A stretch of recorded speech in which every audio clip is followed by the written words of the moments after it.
In the first week of our crowdfunding campaign, 34 contributors helped us raise $20,724. That's a fantastic start. Thank you so much. The first group I want to thank are people who actually contributed before the campaign started. These are people who, in many cases, came forward of their own initiative and simply offered financial support. So they're a very special group to us. Harry Oldewaning, and I'm going to read something from Harry at the end of this video, so please stick around for that. IA, somebody that I met at fitness class who simply volunteered to contribute. Thank you so much, IA. Thank you to Kara Hovius, who's not only contributed money to this project, but has actually volunteered and is helping us with grant funding research. Thank you so much, Kara. Thank you to GL, who's been very generous, actually on 2 occasions. Thank you so much, GL. And GL says, he believes that we should not forget those who died in this tragedy, and I feel the same way. Thank you to Julie Green, someone I met on vacation. Julie is actually the former Minister of Health and Social Services from the Northwest Territories. So we have famous people contributing to this campaign. Thank you, Julie. Thank you to Albert Vanderheide, publisher of the former Windmill Herald. Thank you to Randy Kobayashi. Thank you so much, Randy. Thank you to Matthew Falls, who contributed twice. And thank you also to Wendy Newman, who also contributed twice. Thank you also to David Hannon. Those are people who contributed before the crowdfunding campaign started. Now I'd like to thank people who contributed once the campaign was underway. Davis Daly, and I hope I'm getting that name right. This person is friends of 2 of the survivors of the Dresden tragedy. Thank you to Karine Bavelar-Krohn, my cousin. Thank you, Karine. Thank you to Patricia Hovius. Her husband's father and brother died in Dresden. Thank you to Thomas Telfer. Thank you, Thomas.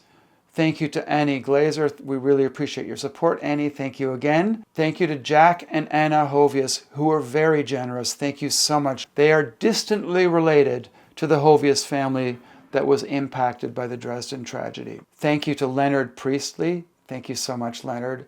Thank you to Jim Feely, who's also a documentary filmmaker. I really appreciate it because Jim knows what we're up against in this project. Thank you, Jim. Thank you to Bill Nichols. We appreciate that it's important to you that history is not lost. We feel the same way. Thank you to Steve Hogue, former colleague at Adobe. Thank you so much, Steve. Much appreciated. Thank you to Robert Powell, my business coach. Thank you so much for your support, Robert. Thank you to 3 of the Bosches, my American family. Thank you, Will Bosch, Tina Bosch, and Darren Bosch. We really appreciate your support and look forward to seeing you at American Thanksgiving. To Elizabeth Yetman for your generous support. Thank you, Elizabeth. Thank you to Eric Hovius.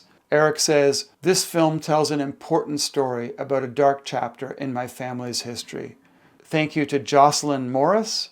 Thank you, Jocelyn.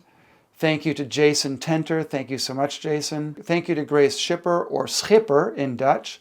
Grace lives in Aylmer and knows some of the families who are impacted by this tragedy. Thank you to Dave Simons, another former colleague at Adobe. Thank you so much, Dave. And thank you to the Vanderland family for your generous support. We really appreciate it.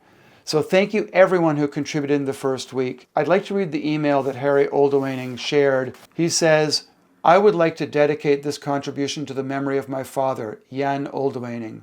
He was a talented carpenter and draftsman who designed and helped to build the Aylmer Christian School. He emigrated to Canada to secure a better future for himself and his family. He was ambitious and had hopes of starting a carpentry business. He was a respected member of the church, having been elected to the position of elder. All of his children loved and respected him immensely. His loss was an unbelievable blow to his entire family, and he left us with a very uncertain future. The onus was now on my mother to step up and earn an income, not easy for a woman who could barely speak English and had no driver's license. She had earned an income by working on the tobacco farms around Aylmer, but she developed an allergy to nicotine. She then found work as a cleaning lady at the St. Thomas Hospital, where she worked until her retirement. As a young lad, I would often dream about my father and that he was still alive. To this day, I often think about him and mourn for him.